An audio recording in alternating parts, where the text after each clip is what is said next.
we have developed this new tool called ViSOAR.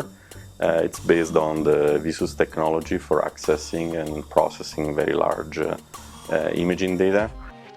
So this allows doctors or trainees that want to become doctors to look at the data that comes from high-resolution microscope and get tissues and allow them not only look in detail but put their own annotation and effectively do virtually the exam that traditionally they would do only on the slides on a microscope. So the process of acquisition, all data acquisition happens in the ARUP. Essentially in this process where the glass slides that we normally would put under a microscope and see the contents, this is replaced with a digital file that's acquired through scanning the slide in the scanners, where we can zoom in and out the same way that we do with the microscope. The advantage of this process is basically makes the pathology model. I can do this process from anywhere. I'm not bound to the microscope, I'm not bound to my office, and give a huge advantage of being more quantitative in morphometry with this process that can be used in clinical application and medical students education, research, and a lot of other uses in the clinical field.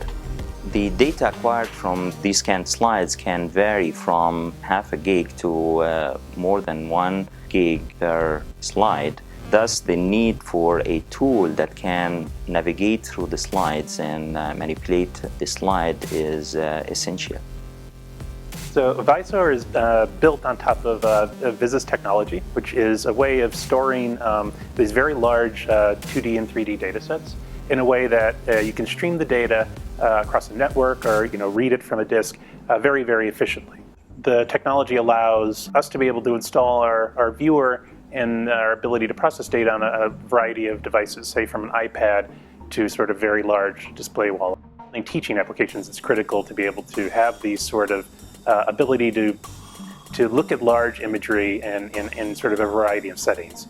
Say a classroom setting where students, say for pathology, look at these very, very large images, gigapixels in size, and they usually typically do this within a lab, but it's very nice for them to take their sort of iPad or portable device and go home with it and be able to do, say, homework at home. What sort of sets us apart from most other technologies like this is the ability for us to be able to process the data and to allow people to edit and manipulate the data. The program was really nice at showing the different contexts of what the histology slides are showing. So normally when we look at a slide or a picture, when it's printed out, you only see that exact picture, which can be hard because you don't actually know where it is in relationship to anything else. So it was really nice with the program. You were able to zoom in and zoom out and see where everything is in relationship to each other.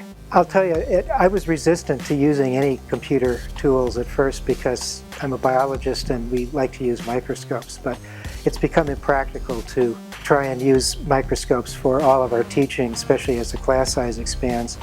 And so I started using this program, and what I found is it allows us to do a lot more. We can ask students to do homework assignments, identify things, ask questions. Eventually we'd like to use it to give exams. It's almost the same as using a microscope. It allows you to move around and pan, so it gives the same experience. The alternative before was to use pictures like an atlas, and that's really not an adequate replacement. I imagine pathologists will be doing diagnosis from this kind of software, so it's a relevant tool, and it's made our teaching a lot easier.